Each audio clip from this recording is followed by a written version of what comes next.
এখন আমরা জেনে নিব বাবলিং। অর্থাৎ বাবলিংটা হচ্ছে একটি শিশুদের ভাষা শিক্ষার বা ল্যাঙ্গুয়েজ লার্নিং এর সবচেয়ে প্রথম স্টেপ।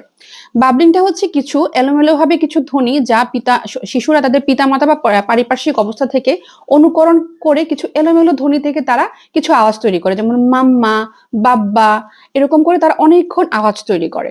তো সেটি আসলে বাচ্চারা 4 থেকে 6 মাস বয়সী বাচ্চারা অ্যাচিভ করে ফেলে এবং সেটি খুবই স্বাভাবিক।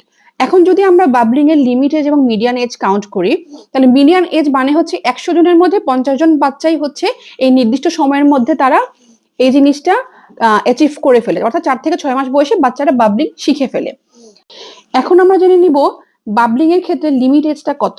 লিমিট এজটা হচ্ছে বাবলিং এর ক্ষেত্রে 9 মাস, অর্থাৎ 100 জন বাচ্চার মধ্যে 97.5 ভাগ মানে 97 জন বাচ্চাদের এই ভাষা শিক্ষার যে বাবলিং এর যে দক্ষতাটি সেটি আসলে অর্জন করে ফেলা উচিত 9 মাসের মধ্যে। তো 9 মাসের মধ্যে যদি আমরা সেটা অর্জন করতে না পারে, সেটাকে আমরা আসলে একটা প্রবলেম হিসাবে কাউন্ট করি। তখন আমরা সেটাকে বলি যে সেই প্রবলেমটা হচ্ছে একটু মডারেট থেকে সিভিয়ারের দিকে যাচ্ছে, অর্থাৎ যে স্পিচের যে প্রবলেমটা বা স্পিচ যে সে অ্যাচিভ করতে পারছে না, সেটা আসলে আমরা একটু খুব বেশি গুরুত্ব সহকারে দেখি।